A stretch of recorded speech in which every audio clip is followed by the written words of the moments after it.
Holiday shopping finally at a close. So what did we learn? Between November 1st and December 24th, retail sales were up 3.1% year over year. That's according to Mastercard Spending Pulse. That number fell below an estimate of 3.7% retail spending growth. Joining us now to talk about these softer than expected numbers and what to expect from retail in 2024 is Steve Sadove, Senior Advisor at Mastercard and former Chairman and CEO of the National Retail Federation. Steve, thanks so much for joining us. Happy New Year. Happy New Year. So what was the big message? What was your big takeaway from holiday sales?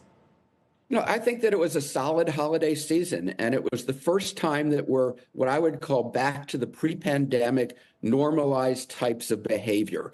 You saw online growing faster than stores, about 6.5%, 7%. Stores growing about 3% growth, 3.1% growth, more or less in line with inflation.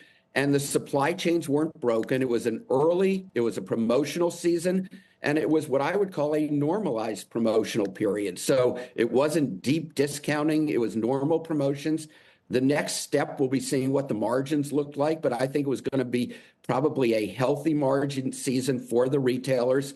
So this, to me, is the best predictor of what next year is going to look like, which is we're a bit back to normal in terms of done with the pandemic types of dislocation, supply chains, promotions, brands. We're back to what retail was all about, which is innovation, branding, and a consumer who is expecting value.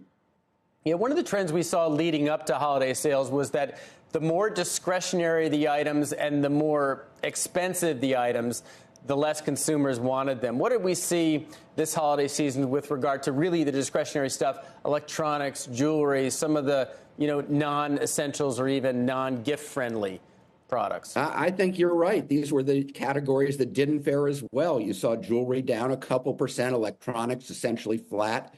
And those were not where the growth was. The growth was in restaurants. It was apparel performed pretty well at plus 2%. These were the categories that were the self-gifting that weren't as big ticket. You continue to see travel performing extremely well. I think it's really an interesting period of time. We're back to the return of the brands. You look at some of the imagery of brands, the Coaches of the world, the Lululemons. Those did extremely well, I think, during the season. Value continues to play. The Walmarts, the TJXs, I think Target is coming back nicely. So this is a period about branding, and it's a period about not the gifting, the luxury sector, much weaker in stuff, but still doing very well in experiences.